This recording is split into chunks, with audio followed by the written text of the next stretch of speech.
Hello बच्चों, good morning.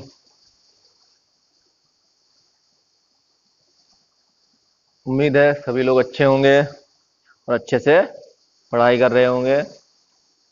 तो हमारा जो है एक वीडियो आपके लिए था एलिमिनेशन ऑफ क्रिया का पार्ट 1 और पार्ट 2 मैंने आपको दो भेज दिए हैं या आपको दो हमने वीडियो करा दिए हैं। आज हम पार्ट 3 लेकर आए हैं आपके लिए, वही एलिमिनेशन ऑफ क्रिया का क्लास 12 वालों के लिए केमिस्ट्री में।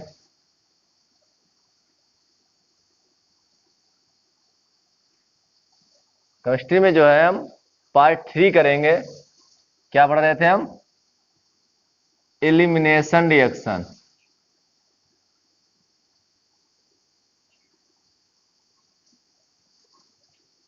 एलिमिनेशन रिएक्शन पढ़ रहे थे, विलोपन या निराकरण क्रिया। ठीक है ना?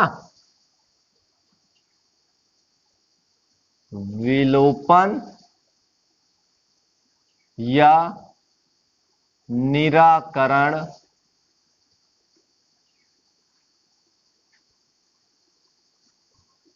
अभिक्रियाएं पढ़ रहे थे हम लोग। ठीक है ना? तो ये इसका पार्ट 3 है।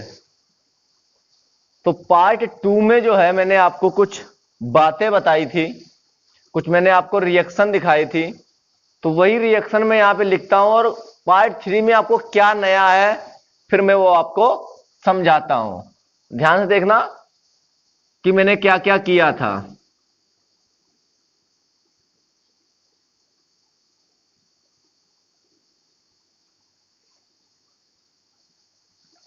तो विलोपन या निराकरण अपक्रिया में हमने आपको बताया था, सबसे पहले क्या समझाया था? E1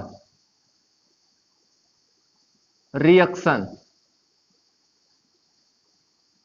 मैंने कल आपको पार्ट 2 में E1 रिएक्शन की कुछ बातें बताई थी, तो उसी का मैंने एग्जाम्पल ले रखा है। एलिमिनेशन अपक्रिया में मैंने आपको बताया था E1, और E1 किसके अंतर्गत था? अल्फा कामा बीटा एलिमिनेशन के अंतर्गत था। अल्फा कामा बीटा एलिमिनेशन के अंतर्गत क्या आया था? E1, E2 और E1CB। तो यहां पर E1 जो रिएक्शन हम करवाएंगे यहां पे, तो वहां पर जो है मैंने आपको एग्जांपल दिया था, कुछ उसमें बातें बताई थी, वही मैं लिख रहा हूं क्योंकि मैं कुछ बातें बताऊंगा। तो पहले मैं आपको जो मैंने दिखाया था एग्जांपल, पहले मैं वो दिखा दूं एक बार। तो क्या होता है? बॉन्डेड इलेक्ट्रॉनों को, दोनों बॉन्डेड इलेक्ट्रॉनों को हैलोजन अपनी ओर खींच लेता है, जिस कारण क्या होता है? बोलो। ये इलेक्ट्रॉन ले रहा है नेगेटिव, ये दे रहा है पॉजिटिव, तो इस पर प्लस चार्ज आ जाता है और हमारा एक्स माइनस अलग हो जाता है। मैंने कहा था कि ये पहले पद में होता है कि एक्स माइनस बाहर निकलता है और कार्बोकैटायन का निर्माण होता है। कार्बोकैटायन। फिर दूसरा स्टेप, दूसरे स्टेप में क्या होता है? दूसरे स्टेप में मैंने आपसे कहा था कि H प्लस बाहर निकलता है, किसकी उपस्थिति में? वीक बेस, दुर्बल क्षार लिया जाता है। ठीक है ना? दुर्बल क्षार, वीक बेस। और कौन कौन से थे मैंने आपको दिखा रखा है यहां पर। तो कार्बन बॉन्डेड इलेक्ट्रॉनों को अपनी ओर खींचता है, उसके बाद में यहां इसको दान करता है। तो जब इसने इलेक्ट्रॉन खींचा इसके पास से, तो ये निगेटिव हो गया। मेरी बात सुनना, पहले पहले इसने खींचा तो निगेटिव हो गया, और ये कैसा हो गया? पॉजिटिव, यानी कि H प्लस तो निकल गया। फिर इसने क्या किया? इलेक्ट्रॉन खींचने के बाद में दान भी कर दिया, तो दान करते ये पॉजिटिव हो गया और इलेक्ट्रॉन इसने लिया ये निगेटिव हो गया। Plus minus neutral, plus minus neutral, और दोनों के बीच में देखिए एक एक वैलेंसी खाली थी, तो दोनों के बीच में क्या बन गया, एक बॉन्ड बन गया, CH डबल बॉन्ड CH2। ठीक है,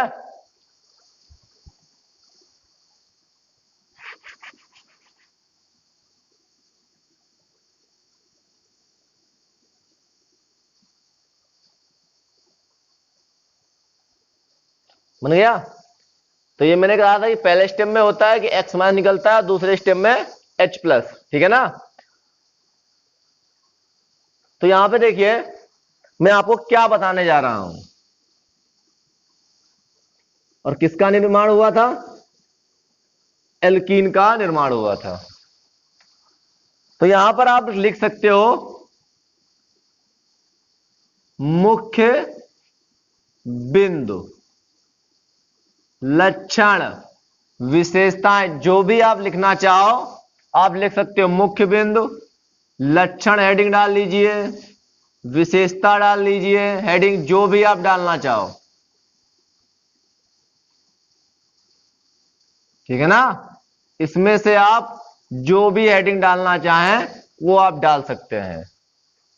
तो इसके हम कुछ पॉइंट करेंगे, 6 7 या 8 पॉइंट करेंगे, जिससे आपको इसके बारे में और भी अच्छी जानकारी मिलेगी और इसके बारे में और भी आपको समझ में आएगा। ठीक है ना, कि आखिरकार इवन होता क्या है, इनको पॉइंटों में समझते हैं। इसको अगर पॉइंट में अगर आप देखोगे तो ये और भी अच्छे से समझ में आएगी। चलिए स्टार्ट करते हैं। सबसे पहले हम इवन से स्टार्ट करते हैं। इवन का अर्थ क्या है, तो नंबर 1, इवन का अर्थ है, ये सब आपको फेयर पे लिखना है। इवन का अर्थ है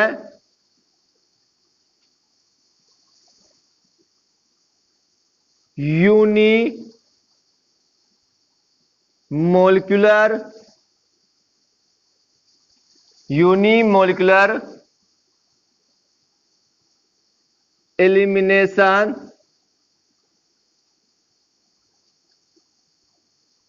यूनिमोलिकुलर एलिमिनेशन रिएक्शन।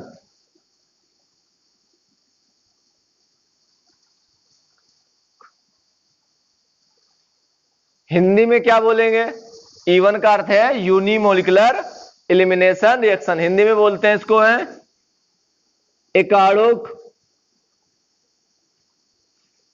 एकाणुक विलोपन या निराकरण अभिक्रिया।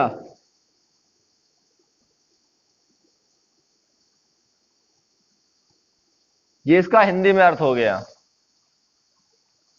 नंबर 1 मैंने क्या बताया है, इवन का अर्थ जो है वो मैंने आपको बता दिया कि इवन का मतलब क्या है। वन का मतलब क्या है, यूनिमोलिकुलर एलिमिनेशन रिएक्शन, हिंदी में बोलते हैं एकाणुक विलोपन या निराकरण अभिक्रिया। हो गया। दूसरा पॉइंट,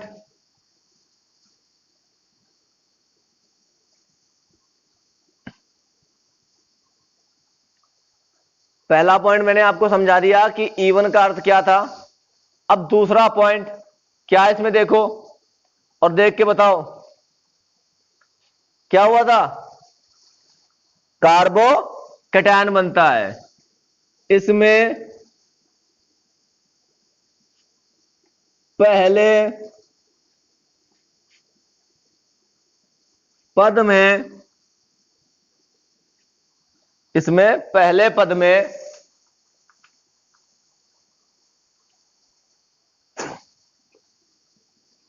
कार्बोकैटायन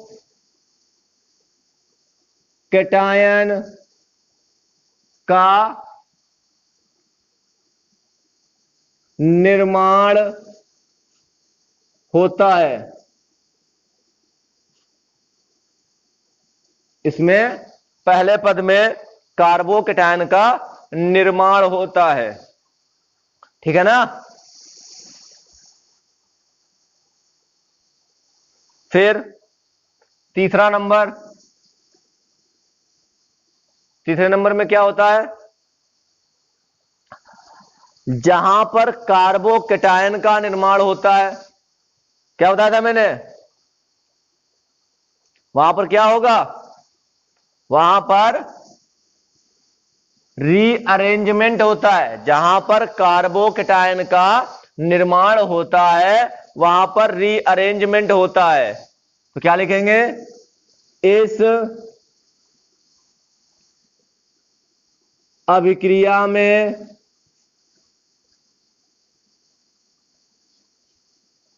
पुनर्विन्यास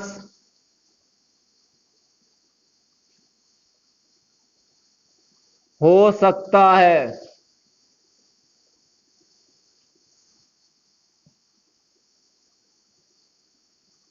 इस अभिक्रिया में पुनर्विन्यास हो सकता है। और पुनर्विन्यास में क्या आता है, हाइड्राइड शिफ्टिंग, मेथलाइड शिफ्टिंग, ये ऐसे सब होगा, ठीक है ना। हाइड्राइड शिफ्टिंग, मेथलाइड शिफ्टिंग और भी चीजें हैं। 3 पॉइंट हो गए। तो इसमें जो है कार्बोकेटायन का जो क्रम है कि कार्बोकेटायन किस स्थिति में ज्यादा क्रियाशील होगा, मतलब कौन सा कार्बोकेटायन, मैंने बताया था ना कार्बोकेटायन कितने होते हैं, 3, 1 डिग्री, 2 डिग्री, 3 डिग्री।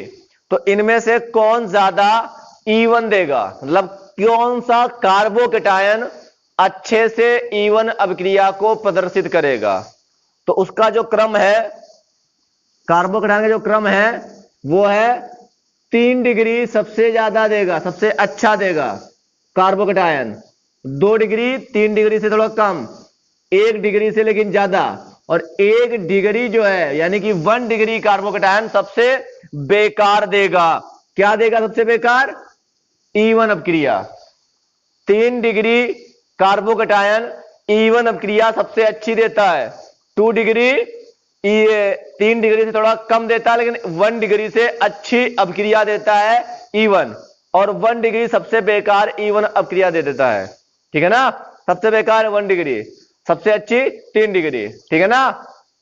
तो ये कार्बोकेटायन, जो कार्बोकेटायन सबसे अच्छी E1 अभिक्रिया देगा वो है 3 डिग्री कार्बोकेटायन। हम सभी पे देखेंगे, फिलहाल 1 डिग्री तो देता ही नहीं है, कह सकते हो बिल्कुल नहीं देता है, ठीक है ना, लेकिन कुछ कंडीशन अपने करके वो कर लेते हैं।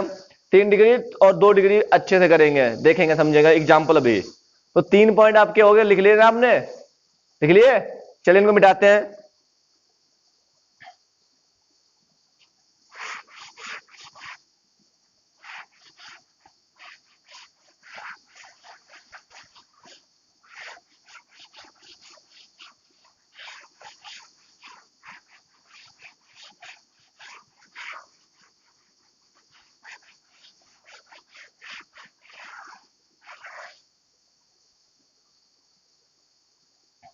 तो हमने अभी 3 पॉइंट देखे इसके, अब इसके हम आगे पॉइंट देखते हैं। तो देखिए पॉइंट नंबर 4, आपने देखा कि कार्बोकेटायन बना, तो जब इसमें कार्बोकेटायन बनता है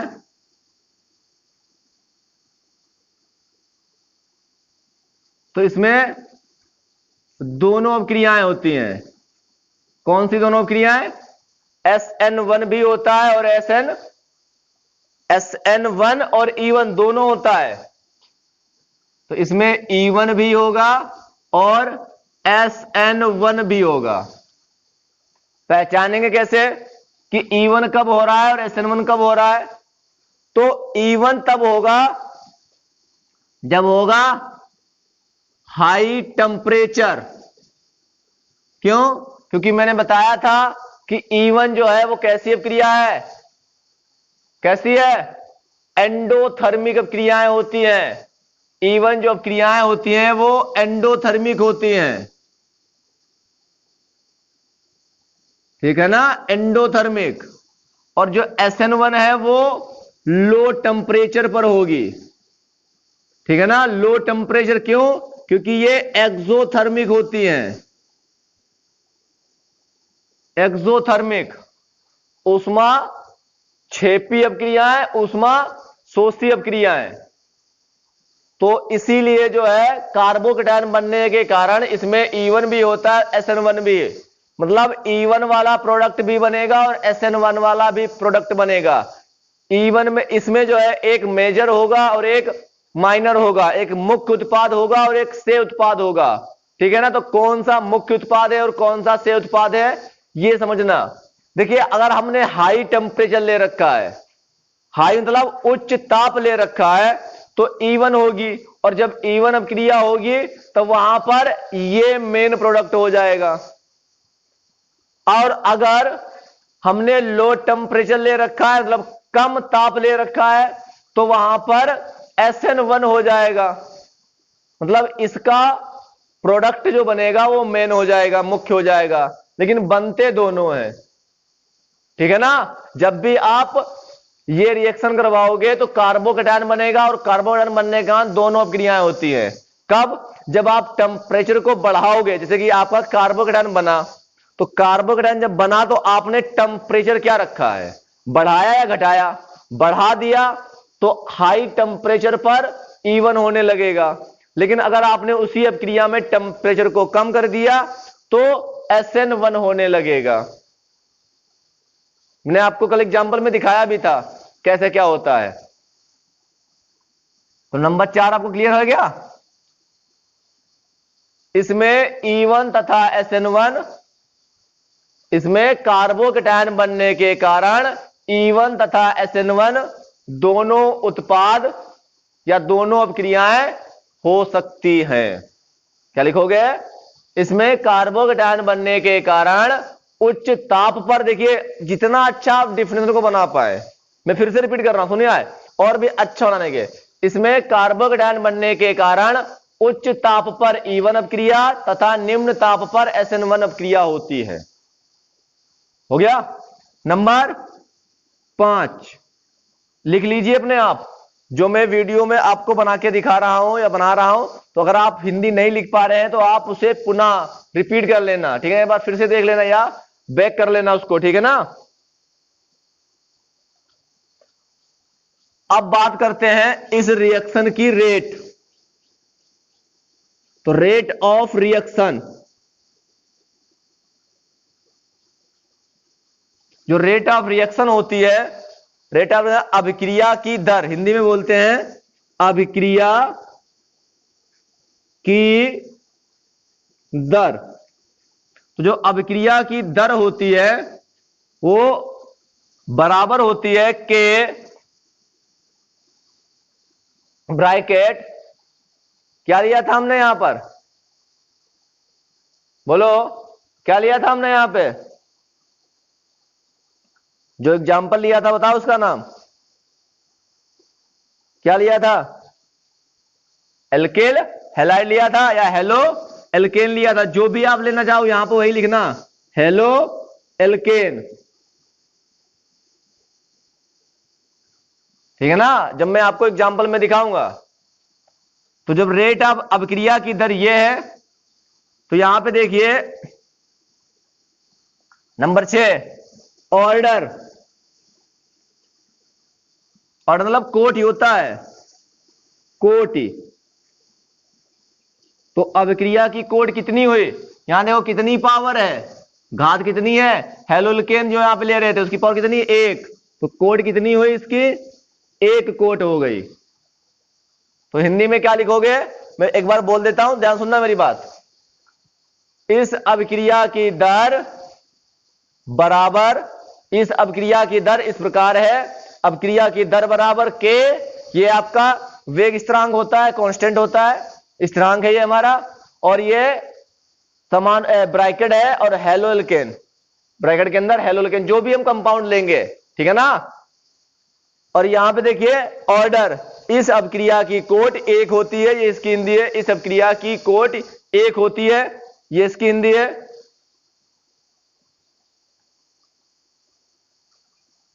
नंबर 7 इस अभिक्रिया में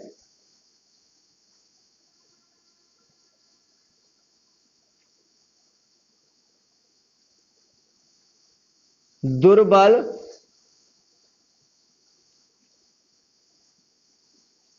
क्षार लेते हैं, दुर्बल क्षार लेते हैं। अगर आपसे कोई पूछे कि क्यों लेते हैं तो क्या लिखोगे? इस अभिक्रिया में दुर्बल क्षार लेते हैं क्योंकि प्रबल क्षार लेने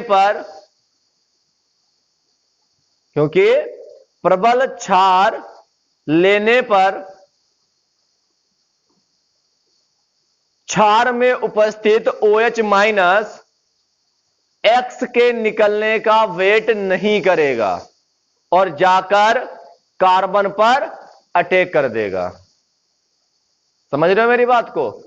अगर प्रबल हमने लिया है तो वो वेट नहीं करेगा भाई। जिसके पास, आप देखिए, आपके यहां कभी कोई मिनिस्टर आए, जैसे कि अभी यहां ब्रजेश पाठक के यहाँ पिताजी जब एक्सपायर हुए थे तो आपके यहाँ योगी आदित्यनाथ जी आए थे, तो पूरी की पूरी रोड जो थी वो बंद कर दी गई थी। कोई भी आपका जो वाहन था वो चल नहीं रहा था रोड पे। क्यों? क्योंकि उसके अंदर क्या था, वो उसकी जो पावर थी, उनकी जो शक्ति थी वो ज्यादा थी।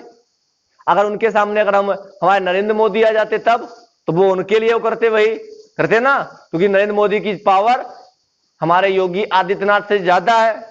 तो इसलिए यहां पर क्या है कि इस अभिक्रिया में दुर्बल क्षार इसलिए लेते हैं क्योंकि वो दुर्बल क्षार जो हम लेते हैं वो वेट कर लेता है X माइनस के निकलने का, क्योंकि उसकी क्षमता कम है। लेकिन जब हम कोई प्रबल क्षार ले लेते हैं तो उसमें जो OH माइनस होता है उसकी क्षमता अधिक होती है। वो किसी का वेट नहीं करता कि ये निकले और तब जाकर मैं अटैक करूं। समझे मेरी बात को? लेकिन दुर्बल क्षार में जो OH माइनस होता है वो वेट कर लेता है, उसकी क्षमता कम होती है, तो वो वेट कर लेता है कि X माइनस निकले।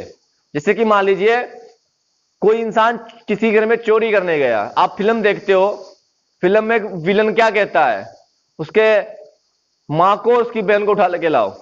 तो विलन लोग जब उठाने जाते हैं जब हीरो वहां नहीं होता है, हीरो जब चला जाता है तब उठाने जाते हैं, क्योंकि जानते हो कि हीरो क्या होता है, बहुत ही शक्तिशाली दिखाते हैं, लड़ने में एक्सपर्ट दिखाते हैं।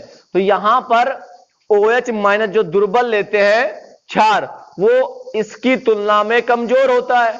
जब कमजोर होता है तो वो इससे लड़ाई नहीं कर पाएगा, तो वो इसके जाने का वेट करेगा कि ये चला जाए तब मैं इस पे अटैक करूं। मतलब विलन कौन है यहां पे? OH माइनस विलन है और ये हमारा हीरो है। तो वो सोचता है कि जब ये चला जाएगा तब मैं जाके अटैक करूंगा, तब इनके घर वालों को मैं उठा लाऊंगा वहां। लेकिन जो प्रबल हम क्षार लेते हैं उसमें जो पावर होती है OH माइनस की वो अधिक होती है, इससे भी ज्यादा होती है, तो वो इसके निकलने का वेट ही नहीं करता, वो जाकर तुरंत अटैक करने लगता है। इसीलिए इसमें आप देखते हो 2 पद होते हैं, मैंने बताया था, और E2 में आपका एक ही पद होता है, वो समझाऊंगा मैं। तो इस अभिक्रिया में दुर्बल क्षार लेते हैं, तो क्यों लेते हैं वो मैंने आपको समझा दिया, वो लिख लेना आप, ठीक है ना? लिखता इसलिए नहीं, जगह नहीं, बार बार मुझे मिटाना पड़ेगा। मैं बोल रहा हूं, आप बैक करके सुन के अच्छे से लिख लेना। जो ना समझ में आए तो बता देना, मैं वो पॉइंट जो है वो पेज पे लिख के मैं आपको व्हाट्सएप पे सेंड कर दूंगा।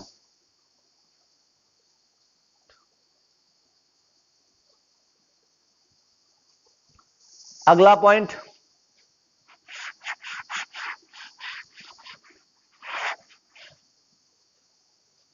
जो हम यहां पर विलायक लेते हैं, पॉइंट नंबर 8 है, जो हम यहां पर विलायक लेते हैं वो कैसा होना चाहिए? बोलो, जो यहां पर हम विलायक लेते हैं वो कैसा होना चाहिए? वो होना चाहिए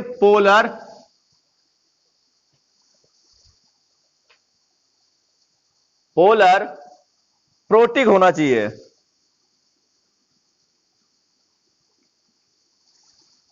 जो हम विलायक लेंगे यहां पर वो कैसा होगा? पोलर प्रोटिक होगा। अब क्यों होगा वो समझिए, ये पोलर प्रोटिक है क्या?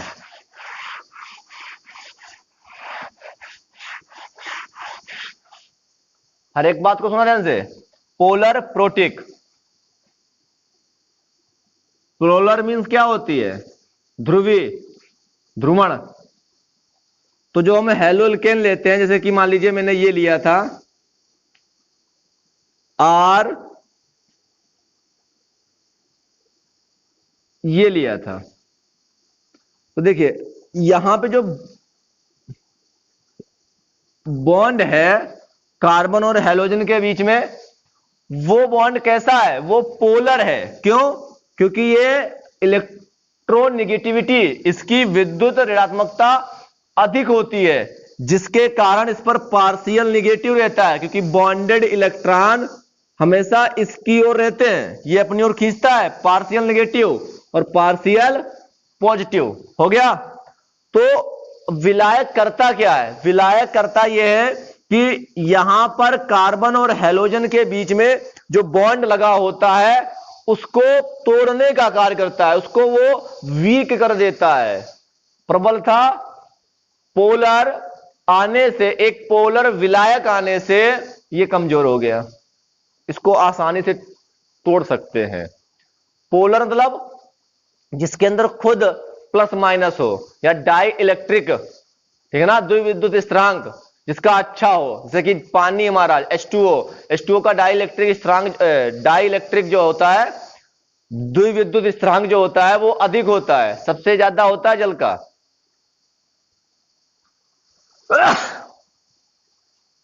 तो इसीलिए जो है पानी को जो है इसमें ज्यादा उपयोग किया जाता है, ठीक है ना। लेकिन पानी का या पानी के अंदर न्यूक्लियोफाइल का गुण ज्यादा होता है, बेसिक गुण कम होता है, क्षारीय गुण कम होता है और न्यूक्लियोफाइल का गुण ज्यादा होता है।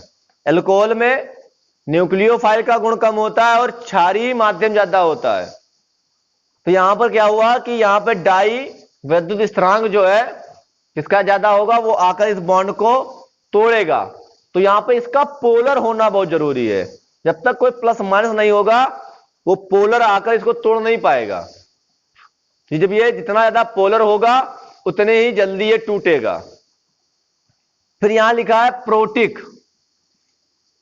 तो मान लीजिए मैंने विलायक में H2O लिया था, H2O, HOH या H2O जो भी लिखना चाहो। तो यहां पर घटना क्या है, आप देख रहे थे कि X माइनस निकलता है, ये देखिए निकलता है X माइनस, और यहां प्लस बन गया। हो सकता है ये जाकर इस पे फिर से अटैक कर दे, क्योंकि ये भी तो एक न्यूक्लियोफाइल ही तो होता है भाई, इलेक्ट्रॉन की अधिकता इसके पास में है, तो इसकी ये भी तो न्यूक्लियोफाइल के जैसे है ना, तो पुनः अटैक कर सकता है इस पे। तो ये पुनः अटैक ना करे उसके लिए क्या होता है कि इसको जो है ये प्रोटिक, प्रोटिक का मतलब है जिसके पास प्रोटॉन हो, मतलब जिसके पास H प्लस हो, उसको बोलते हैं प्रोटिक। तो देखिए H2O में क्या H प्लस OH माइनस होता है, इसके पास में H प्लस है, इसीलिए इसको प्रोटिक बोलते हैं।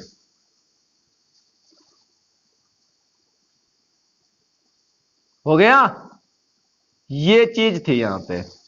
अब देखिए जल के अणुओं ने क्या किया है, इसे को घेर लिया X माइनस को। अब जब जल के अणुओं ने इसको घेर लिया तो वो जाकर इस पे अटैक नहीं कर पाएगा, क्योंकि ये प्रोटिक है, प्रोटिक है। जी ज्यादा कुछ करेगा ना तो ये अपना इलेक्ट्रॉन इधर खींचेगा और इसको एक H प्लस दे देगा। जैसे देगा तो HX बन जाएगा, यानी कि एक हैलोजन अम्ल बन के तैयार हो जाएगा। बात खत्म, ठीक है ना।